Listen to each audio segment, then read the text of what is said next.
नमस्कार दोस्तों, मेरे YouTube चैनल सरल मैथमेटिक्स में आप सभी का बहुत बहुत स्वागत है। आज हम कुछ क्वेश्चन लेकर के आए हैं जो जिससे ये पता चलेगा कि आपका बेसिक कितना अच्छा है। अगर इस क्वेश्चन को आप सॉल्व कर लेते हैं तो इसका मतलब है कि आपका बेसिक ठीक ठाक है और आपको प्रैक्टिस की आवश्यकता है और बाकी चीज़ों को पढ़ने की आवश्यकता है। तो इसको स्क्रीनशॉट ले लीजिए और स्क्रीनशॉट लेने के बाद इसको बना करके देखिए, वीडियो पॉज कर लीजिएगा। पॉज करने के बाद इसको सॉल्व करके देखिए, अगर आपसे सॉल्व हो जाता है तो समझेंगे कि आपका बेसिक बहुत ही अच्छा है। और फिर उसके बाद हम इसको एक एक करके सॉल्व करके आप लोगों को दिखाएंगे।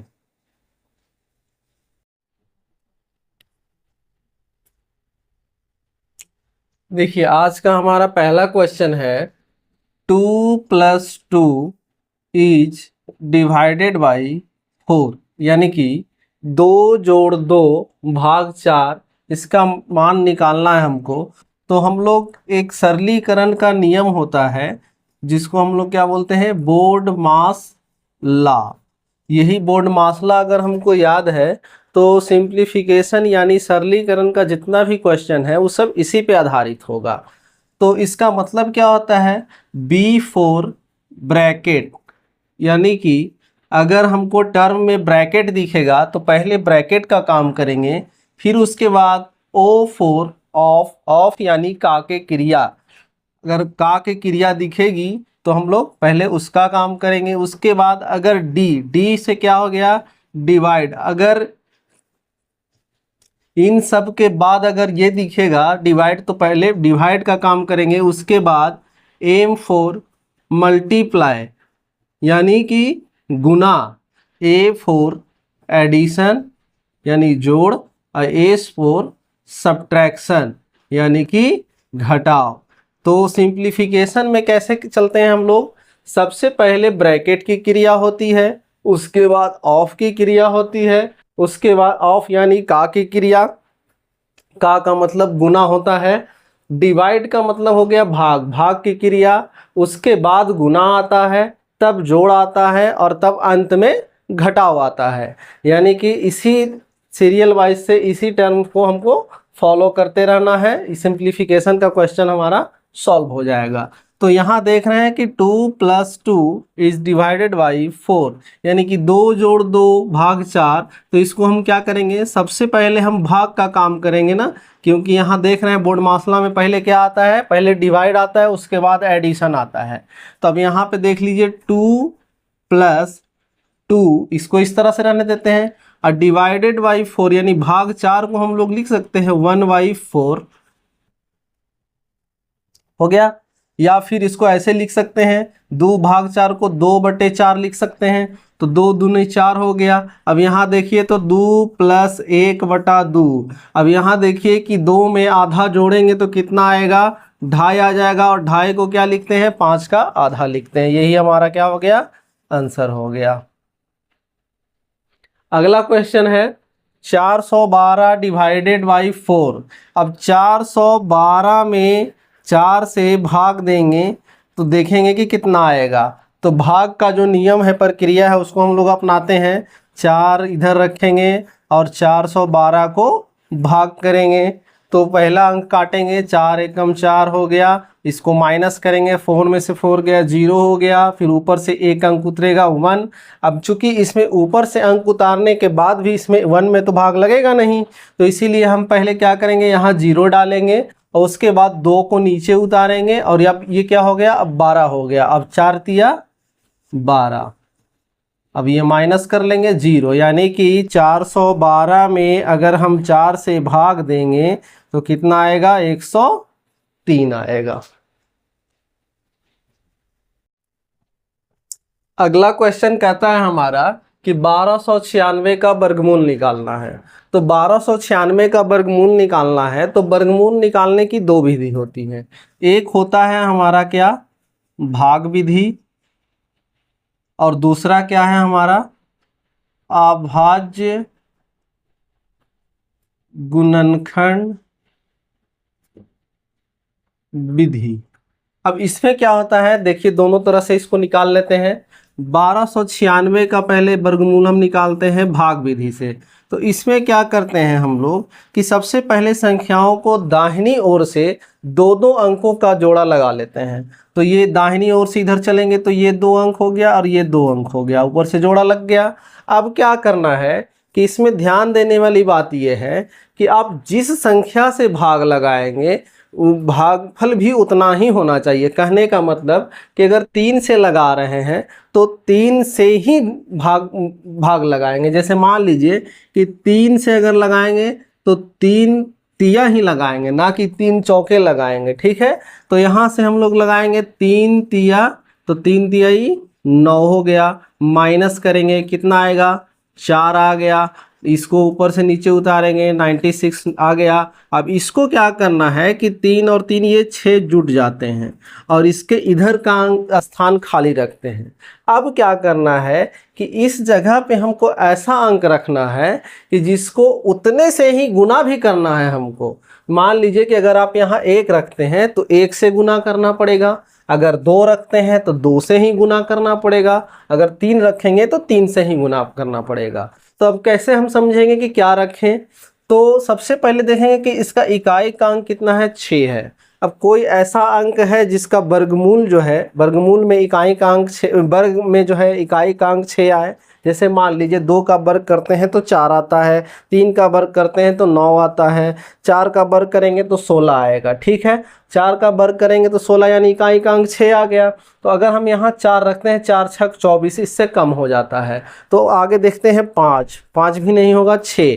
अगर हम यहाँ पे 6 रख लेते हैं तो 6 से गुना भी करना पड़ेगा हमको, 6 छक 36 हो गया।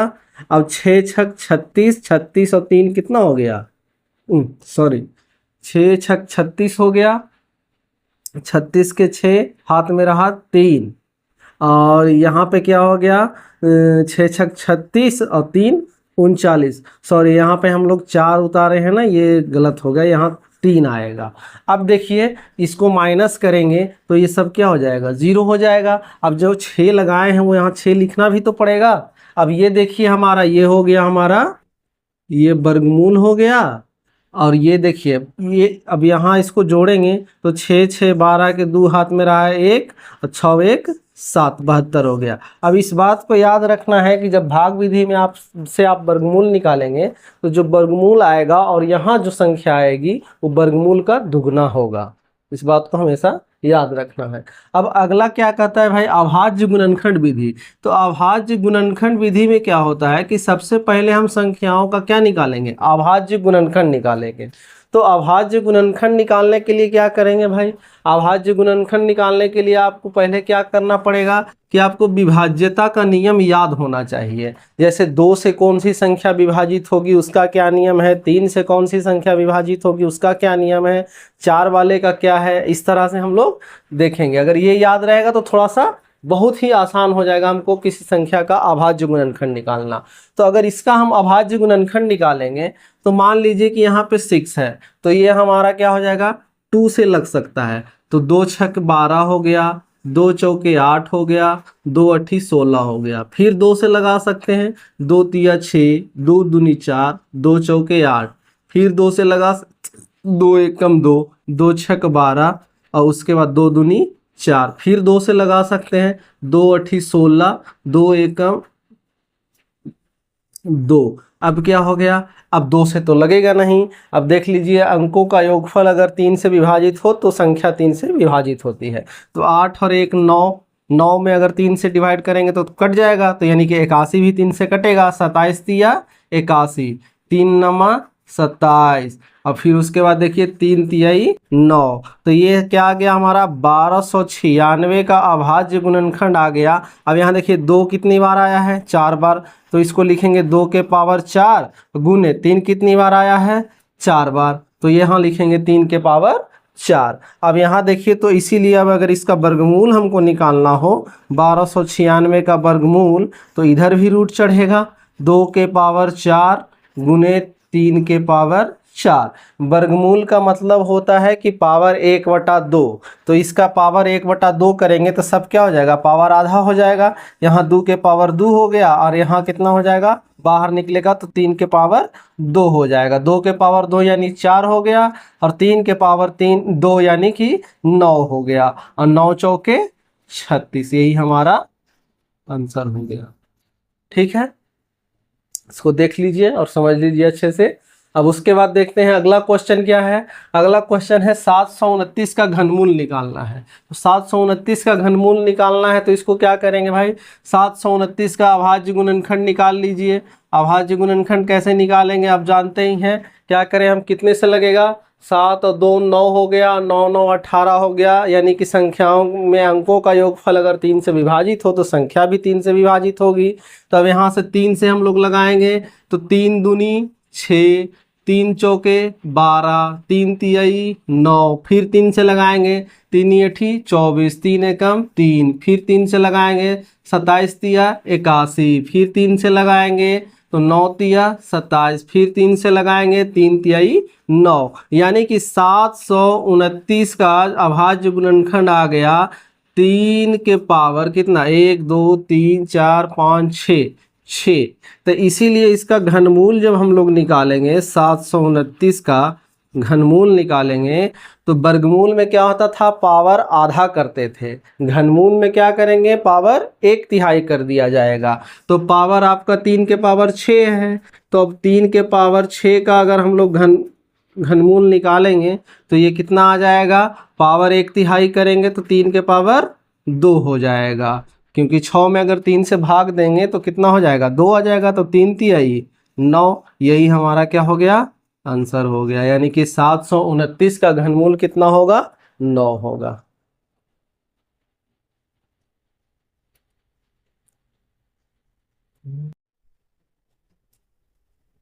चलिए अगला क्वेश्चन क्या है हमारा। अगला क्वेश्चन है 0.25 इंटू 0.25 इज डिवाइडेड बाई 0.5। अब इसको क्या करेंगे, अब इसको देख लीजिए। हम लोग सबसे पहले क्या करते हैं, सिंप्लीफिकेशन का रूल लगाएंगे। तो 0.25 इंटू 0.25 को रहने देते हैं। पहले इसका काम करते हैं। इस डिवाइडेड बाई 0.5 था तो इसके नीचे क्या आ जाएगा, 0.5 आ जाएगा। अब क्या करना है हमको भाई, अब 0.25 है तो इसको हम क्या कर सकते हैं, 25/100। अगर दशमलव हटाएंगे तो उसके बदले नीचे में 1 आएगा और दशमलव के बाद जितना भी अंक होगा उसके बदले में नीचे 0 आएगा 1 के बाद। तो यहाँ देख रहे हैं कि दशमलव है तो दशमलव के लिए 1 आया, दशमलव के बाद 2 अंक हैं तो इस पे 2 0 आ गया। अब इसको क्या करेंगे, गुना। अब उसी तरह से इसमें करते हैं। इसका क्या है भाई, उसी तरह से इसको 25 लिख सकते हैं हम लोग। और इसमें नीचे क्या करेंगे, बटा 100 हो जाएगा। अब गुने 0.5 है तो इसको 5 लिखेंगे। अब 5 लिखने के बाद ऊपर में क्या चला जाएगा, दशमलव के बदले 1 आ गया और दशमलव के बाद 1 अंक था तो 0 हो गया। अब इसको काट लीजिए, कितना आया, ये 1 0 से 1 0 गया, 5 पंजे 25 हो गया। अब ये देखो 25 चौके, अच्छा इसको रहने देते हैं। अब देखिए इसको क्या करेंगे भाई, हमारा आ गया 25 पचे 125, 25 पचे 25 से हो गया। अब नीचे क्या आ गया हमारा भाई, 100 में अगर गुना करेंगे 10 से तो क्या आएगा, 1000 हो जाएगा। अब इसको देखिए, अगर हम इसको दशमलव में फिर से बदल दें तो कैसे बदलेंगे भाई, पहली बात कि 1 के बदले तो पॉइंट आएगा, ठीक। उसके बाद क्या आएगा कि जितना 0 है उतना ही अंक बाद आना चाहिए। और गिनती किधर से करेंगे, दाहिनी ओर से। तो अब यहाँ देख रहे हैं कि 125 है, नीचे 1000 है। तो क्या करेंगे हम लोग, इसमें शून्य की संख्या 3 है तो ऊपर 3 अंक के बाद दशमलव देंगे और गिनती किधर से करेंगे, गिनती दाहिनी ओर से करेंगे। तो ये क्या हो जाएगा हमारा भाई, 5 पहला अंक हो गया, 2 दूसरा अंक हो गया, 1 तीसरा अंक हो गया। तो इसके बाद पड़ेगा दशमलव। अब ये देखने में अच्छा नहीं लग रहा है, इसीलिए इसके बगल में 0 लिख लेते हैं। 0 का मतलब क्या, कुछ नहीं, तो उसको लिख लिए अपना। अब देखने में थोड़ा अच्छा लगेगा। यही हमारा क्या हो गया, आंसर हो गया। अगला क्वेश्चन क्या है, इसको देख लीजिए। अगला क्वेश्चन क्या कह रहा है कि √3 प्लस √2 को √3 माइनस √2 से गुना करना है। तो अब यहाँ देख लीजिए, एक टर्म है हमारा √3 प्लस √2 और दूसरा टर्म है हमारा क्या, √3 माइनस √2।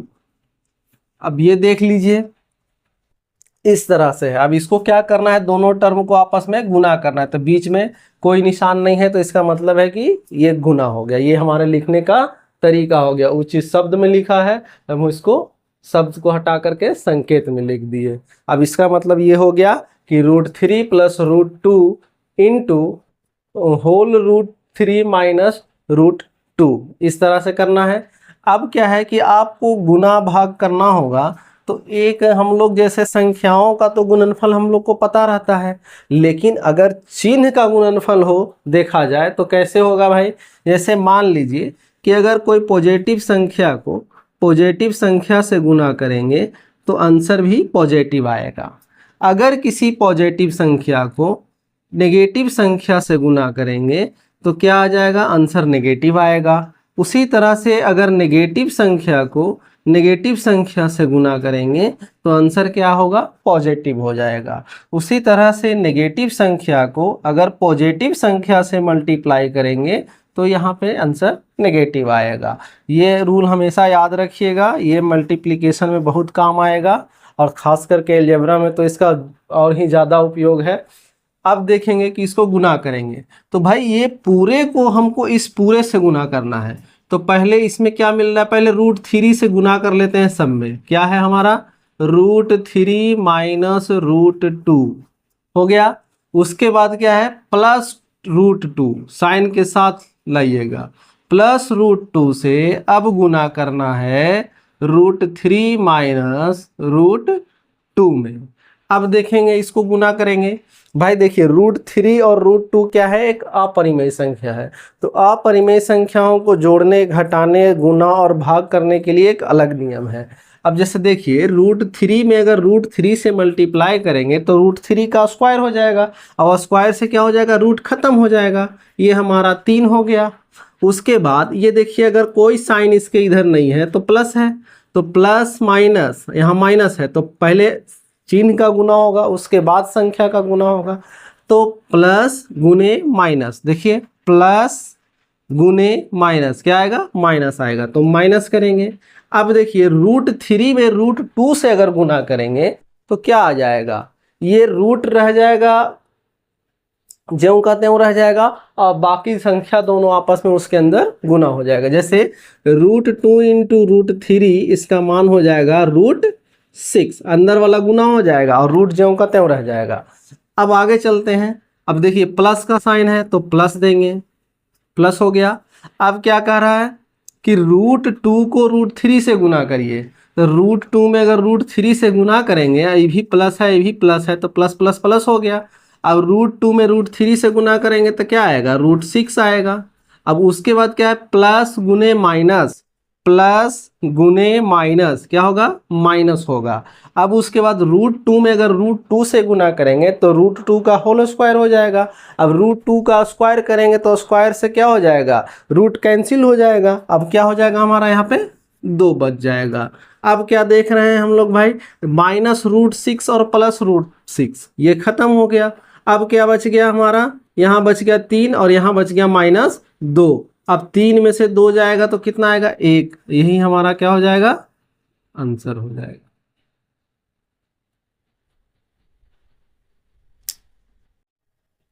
हमारा अगला क्वेश्चन है 2.1/2 प्लस 5/4 माइनस 13/2।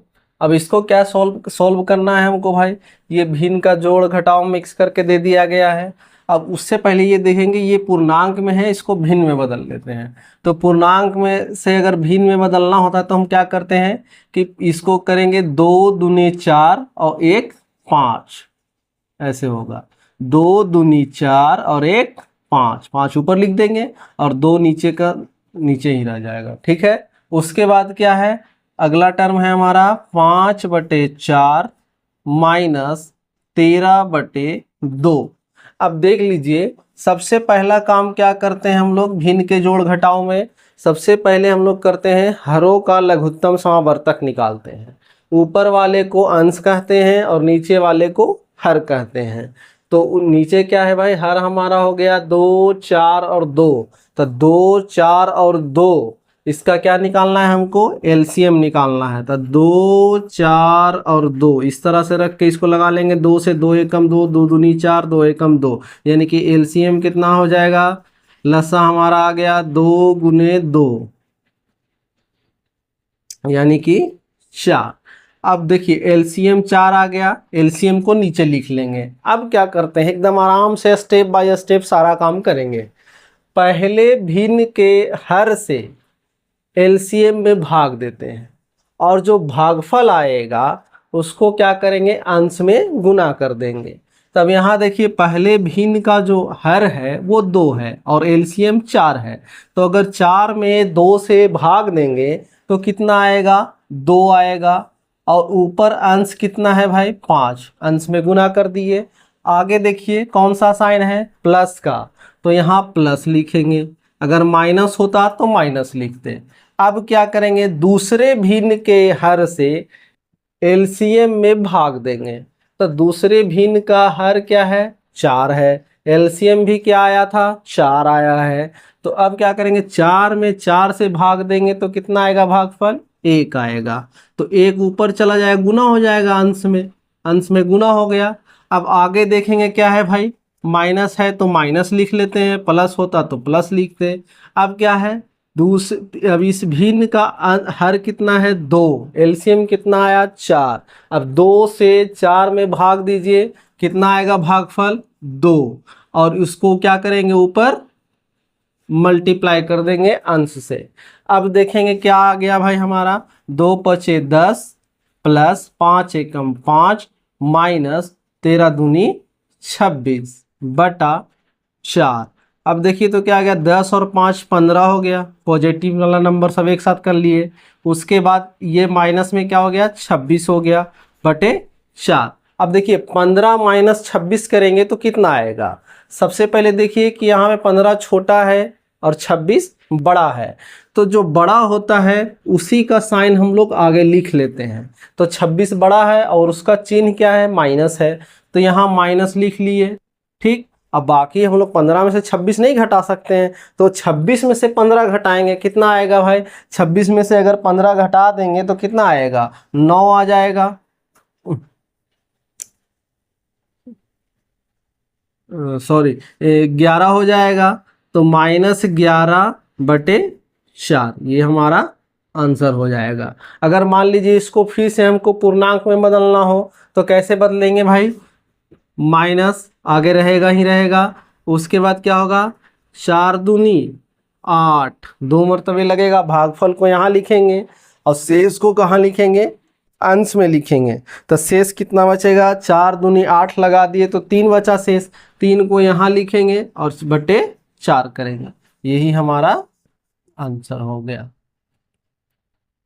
अब अगला क्वेश्चन देखते हैं। अगला क्वेश्चन क्या कह रहा है हमारा, 1/2 गुने 7/3 इज डिवाइडेड बाई 5/4।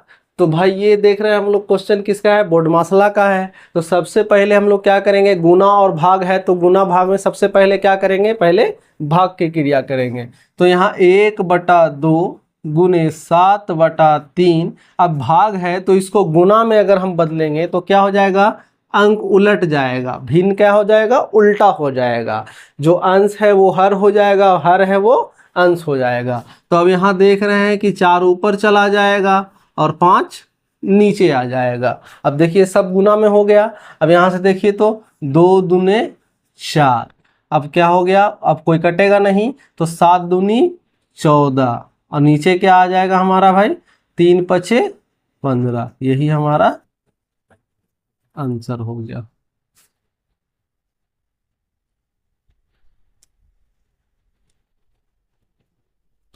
अगला क्वेश्चन क्या है हमारा, अगला क्वेश्चन जो है अलजेब्रा से संबंधित है। अब इसको कैसे सॉल्व करना है, हमको क्या करना था, क्वेश्चन था 9 नंबर, x - 2y + 3z में x + y - 2 से गुना करें। तो गुना करते हैं।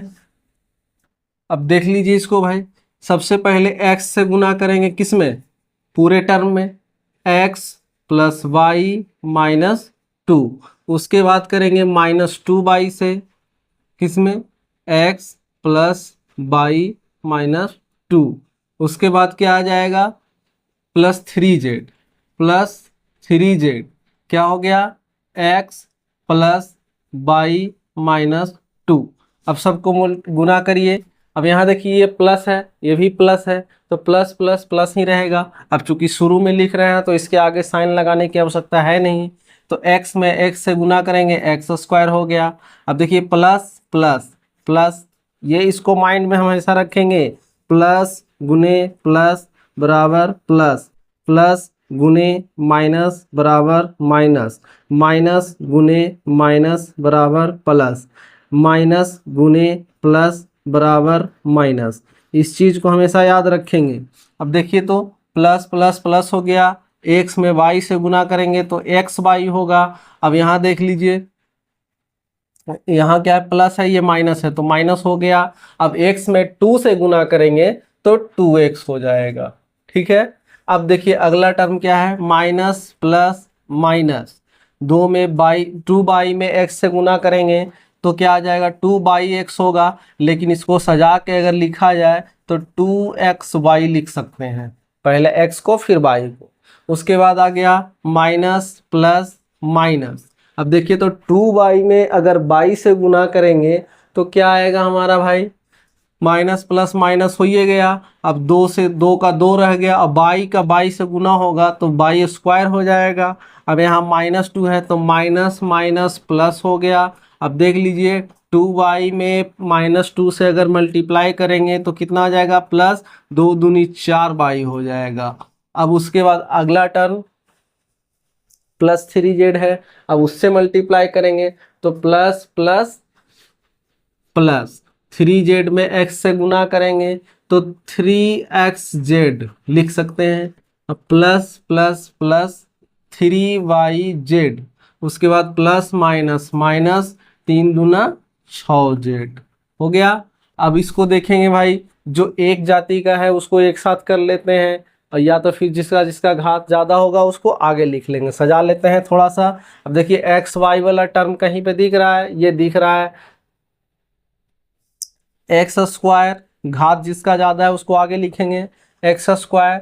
फिर उसके बाद घात किसका ज़्यादा है, -2/स्क्वायर, चिन्ह के साथ हमेशा लाएंगे तो -2/स्क्वायर हो गया। अब उसके बाद घात किसका ज़्यादा है, +3z² ये हो गया। अब क्या है भाई, +xy, तो xy का टर्म -2xy, तो xy प्लस में है और 2xy माइनस में है, यानी कर्जा ज़्यादा है और पैसा कम है। तो xy में अगर 2xy को घटा देंगे तो कितना आएगा, -xy बचेगा। उसके बाद क्या हो गया, ये टर्म और ये टर्म खत्म हो गया। अब क्या है भाई हमारा बचा, यहाँ x वाला टर्म बचा, तो x वाला टर्म बचा तो उसको क्या करेंगे, -2x, इसको रहने देते हैं, x का तो और कोई टर्म है नहीं। अब उसके बाद क्या करेंगे, अगला टर्म आ गया हमारा, ये ख़त्म हो गया, ये भी हम कर लिए। अब ये हमारा +4y हो गया, प्लस अब xz है, xz का कोई टर्म है, xz का कोई टर्म नहीं है, तो xz का कोई टर्म नहीं है तो +3xz हो गया।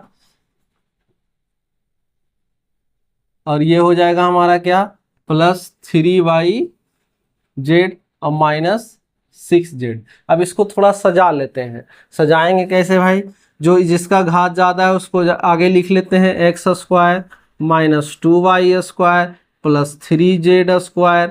उसके बाद क्या है, अब जो एकक टर्म सिंगल टर्म है उसको आगे लिख लेते हैं, जैसे मान लीजिए -2x वाला टर्म, तो -2x और अकेले और कौन है, +4y है। उसके बाद अकेले कौन है, -6z है, तो -6z को आगे लिख लिए। अब दो दो टर्म वाला को देखेंगे जिसमें दो दो चर पद उपस्थित हैं। यहाँ पहले मिला हमको क्या, -xy, उसके बाद दूसरा टर्म क्या मिलेगा, +3xz +3yz। यही हमारा आंसर हो गया। आंसर को थोड़ा सजा के लिखेंगे, यहाँ आंसर ये भी था लेकिन हम इसको थोड़ा सा सजा करके इस तरह से लिख दिए। एक हो गया आंसर। अब अगले क्वेश्चन की तरफ बढ़ते हैं हम लोग। इसको साफ कर लेते हैं।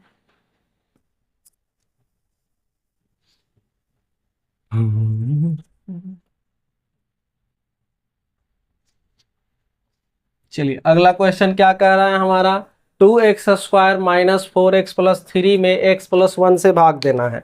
तो भाग देने का प्रक्रिया हम लोग जानते ही है, x+1 ऐसे कर लेते हैं, 2x² माइनस 4x और प्लस 3, इस तरह से हो गया। अब देखिए अलजेब्रा का जो भाग होता है उसमें हमेशा हम लोग क्या करेंगे, पहले टर्म को काटने के चक्कर में रहेंगे। अगर पहला पद कटेगा तब वो उतने से ही हम भाग लगा देंगे। अब यहाँ हमको 2x² दिख रहा है, इसका पहला टर्म सिर्फ x दिख रहा है, तो अगर इसमें हम 2x से मल्टीप्लाई कर दें तो 2x² हो जाएगा कि नहीं हो जाएगा। तो 2x से हम इसको भाग लगाएंगे तो क्या हो जाएगा भाई, 2x में x से गुना करेंगे, 2x² हो गया। अब चूंकि ये प्लस में है तो प्लस प्लस प्लस हो गया, 2x में 1 से गुना करेंगे तो 2x रह जाएगा। अब क्या करेंगे, घटा लेंगे। घटाने का नियम क्या होता है भाई, सब का चिन्ह उल्टा कर देंगे। जिसको घटाना है तो ये प्लस में है तो ये माइनस में हो जाएगा, ये प्लस में है तो ये भी माइनस में हो जाएगा। अब क्या हो गया, 2x² प्लस में और 2x² माइनस में खत्म हो गया। अब उसके बाद क्या है, -4x और -2x। अब एक चीज याद रखिएगा कि जो सेम चिन्ह वाला जो टर्म होता है वो आपस में जुड़ जाता है और उसके आगे वो साइन लग जाता है जो चिन्ह उसका है। जैसे मान लीजिए ये दोनों माइनस में है तो जुड़ जाएगा, -4x और -2x क्या हो जाएगा, -6x हो गया। ठीक, अब उसके बाद ऊपर से उतार लेंगे +3। अब क्या है भाई, अब भाग लगाएंगे। अब क्या हमको चाहिए, पहला टर्म यहाँ हमको दिख रहा है -6x, यहाँ क्या है x है, तो अगर -6 से इसमें गुना कर दे तो -6x हो जाएगा। यानी कि अगला टर्म जो भाग लगेगा वो -6 से लगेगा। तो -6 से आप लगाइए तो कितना हो जाएगा, माइनस प्लस माइनस हो गया, 6 में 1 से गुना करेंगे 6x हो गया। अब माइनस प्लस फिर माइनस हो गया, 6 में 1 से गुना करेंगे 6 हो गया। अब क्या करेंगे हम लोग, इसको घटा देंगे। तो घटाने का नियम क्या है, जो माइनस में है उसको प्लस कर देंगे, जो प्लस में है उसको माइनस कर देंगे। अब -6x और +6x कैंसिल हो गया। अब +3 और +6 कितना हो गया, 6 और 3 9 हो गया। यही हमारा क्या, ये हमारा क्या हो गया, ये हमारा शेष बच गया और ये हमारा भागफल हो गया। और ये क्या हो गया, भाज्य। इसको जिसमें भाग दिया जाता है उसको भाज्य बोलते हैं, और जिससे भाग दिया जाता है उसको भाजक बोलते हैं, और जितने मर्तबे लगता है उसको हम लोग भागफल बोलते हैं, और जो शेष बच जाता है उसको शेषफल बोलते हैं।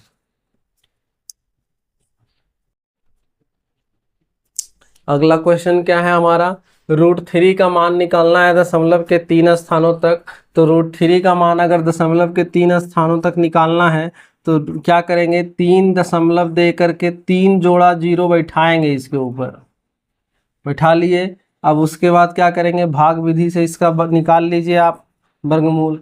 अब निकालेंगे तो क्या आएगा, पहले तो भाई 1 से लगेगा, 1 से ज़्यादा तो लगेगा नहीं, 1 एकम 1 हो गया, यहाँ भी 1 लिखना पड़ेगा।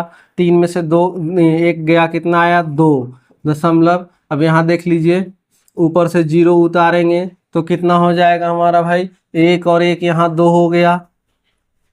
अब उसके बाद दशमलव के बदले यहाँ दशमलव हो गया। अब क्या करना है हमको, लाना है हमको 200, 200 से कम होना चाहिए। तो क्या करेंगे हम, यहाँ पे अगर 5 रखते तो 25 25 25 से 125 हो जाएगा, भी बहुत कम है। 26 रख 27 रख सकते हैं, तो यानी कि 7 यहाँ रखेंगे, यहाँ भी 7 रखेंगे, तो यहाँ भी 7 लिखना ही पड़ेगा हमको।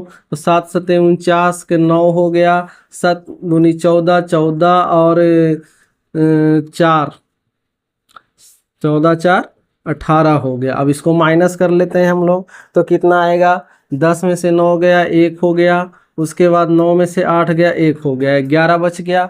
अब क्या करेंगे, इधर क्या करते हैं हम लोग जोड़ लेते हैं। तो 7 और 7 14 के 4 हाथ में रहा 1 और 2 और 1 3 34 हो गया। अब क्या करेंगे, फिर से एक जोड़ा शून्य नीचे उतारेंगे।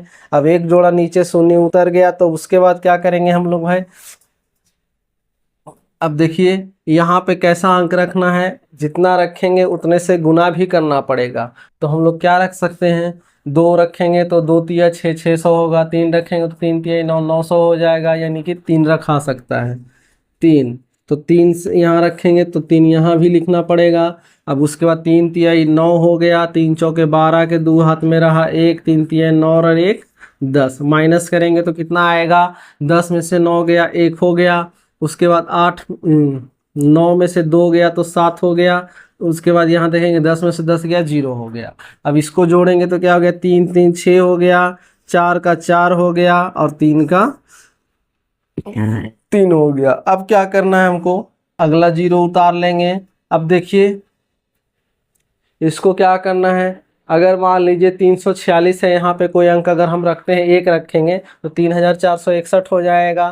तो 3461 है, यहाँ पे है 7100, तो 3007, ये 1 तो रखाएगा नहीं, 2 रख सकते हैं हम लोग। अगर यहाँ पे हम 2 रखेंगे तो 6000 के आसपास आए, 7000 के आसपास ही आ जाएगा। तो यहाँ पे 2 रख लेंगे तो यहाँ भी 2 रखना पड़ेगा, तो 2 दूनी 4 हो गया, 2 छक 12 के 2 हाथ में रहा 1, 2 चौके 8 और 1 9 हो गया और 2 तिया 6, ये हमारा हो गया। 2 दूनी 4, 2 छक 12 के 2 हाथ में रहा 1, 2 चौके 8 1 9, 2 तिया 6। अब देख लीजिए इसको घटा लीजिए कितना आएगा, 10 में से 4 गया 6 हो गया, 9 में से 2 गया 7 हो गया। उसके बाद 10 में से 9 गया 1 हो गया और ये 6 में से 6 गया 0 हो गया। तो यही हमारा क्या हो गया, हमारा आंसर हो गया। अगला क्वेश्चन क्या है भाई, अगला क्वेश्चन देखते हैं हम लोग। अगला क्वेश्चन कह रहा है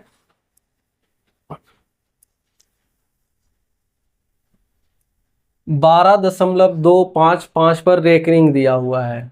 तो 5 पर रेकरिंग दिया हुआ है, इसका मतलब होता है 12.25 और 5 पर रेकरिंग दिया हुआ है। तो इसका क्या मतलब होता है भाई कि 12.255 डॉट डॉट एक अशांत दशमलव का रूप है। अब देखिए इसको कैसे सॉल्व करना है, एकदम सिंपल भाषा में इसको हम लोग समझेंगे। सबसे पहले क्या करेंगे कि जो रेकरिंग है उसके बदले तो 9 आएगा, ठीक। और उसके बाद क्या होगा कि दशमलव के बाद ऐसा कोई अंक है जिस पर रेकरिंग नहीं है तो उसके बदले में 0 आएगा। तो यहाँ देख रहे हैं कि दशमलव के बाद रेकरिंग तो सिर्फ 5 पर है, लेकिन एक अंक और है हमारा 2, उस पर रेकरिंग नहीं है। तो इसको क्या करेंगे, 2 एक अंक है तो 1 0 देंगे, अगर 2 अंक होता तो 2 0 देते। अब उसके बाद क्या करना है कि पहले तो ये पूरा संख्या आप लिख लीजिए 1 2 2 5। अब उसके बाद क्या करना है कि जिस पर रेकरिंग है उसको छोड़ करके कौन सा संख्या बच रहा है, तो इसको अगर हम छोड़ दें तो कितना आएगा हमारा 122 हो जाएगा। अब इसको क्या करेंगे, घटा लेंगे। अब घटाने के बाद क्या करेंगे, जो अब आएगा वही हमारा आंसर हो जाएगा। अब देखिए 5 में से 2 गया 3, 2 में से 2 गया 0, उसके बाद क्या हो जाएगा, 2 में से 1 गया 1 और यहाँ 1 का 1 हो गया बटा 90। अब देखिए तो ये कटेगा, नहीं कटेगा, तो यही हमारा आंसर हो जाएगा।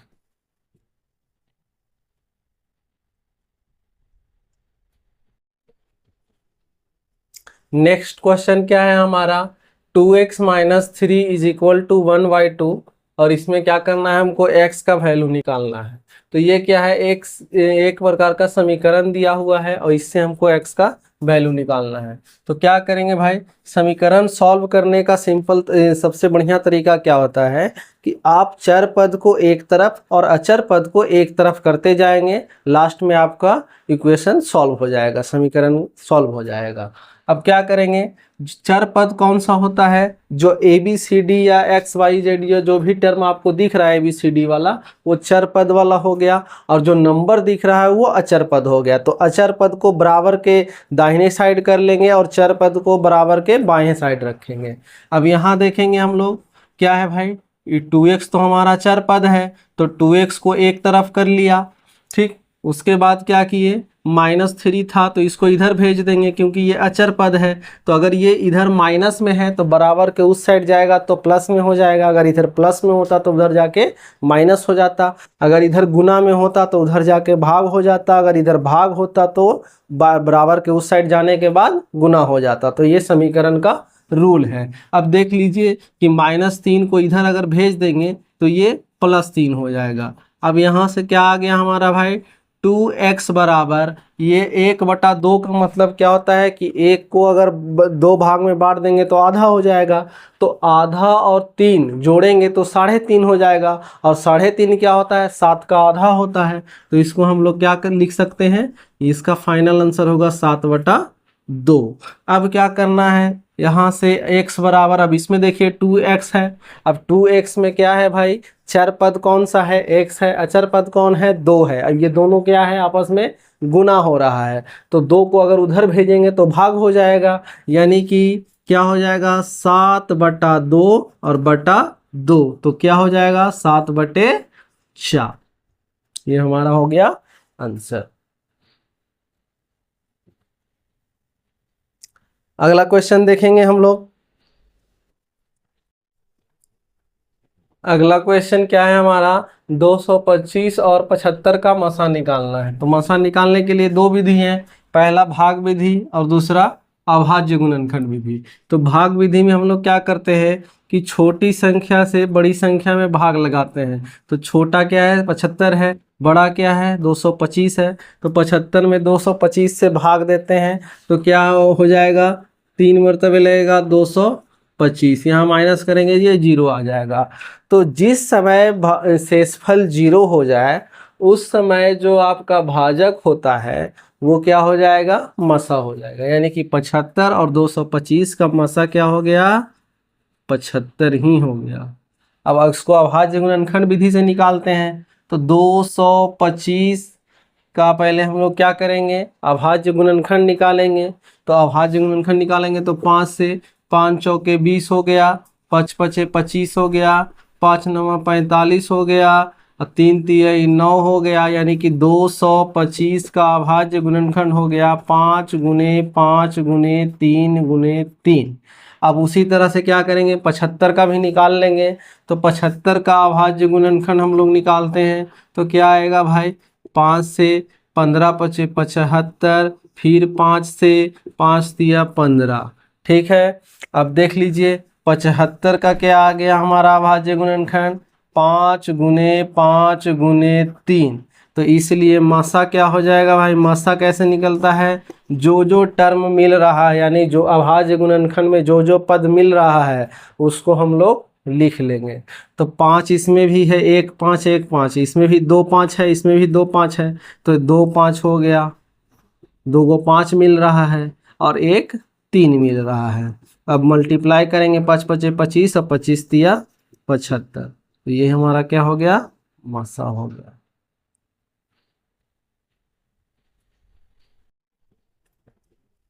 नेक्स्ट क्वेश्चन क्या कह रहा है हमारा कि यदि इकाई का अंक x है और दहाई का अंक y है तो संख्या क्या होगी।